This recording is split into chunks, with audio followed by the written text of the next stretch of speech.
Ассаламу алейкум, урматтуу жамаат. 3 баш афган козу кочкорлор сатууга чыгып атат. Быйыл буюрса 2 тиш болот экен. Бул кочкорлорду бир нече кочкорлордун арасынан тандап алыптыр. Бардык параметрлерине карап, сындуу сыпаттуу жакшы кочкорлор экен. Бийик бойлору 90га чейин. Баалары 70 миң сомдон. Ал эми бирден алсаңыздар сүйлөшүлөт экен, келишилет экен. Өзгөн районуна караштуу Куршап айылында турат. Жолдун боюнда.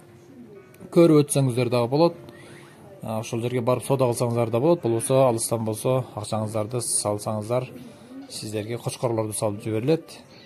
Андыктан көрүңүздөр, эгерде жаккан болсо калтырган номерлер менен байланышыңыздар.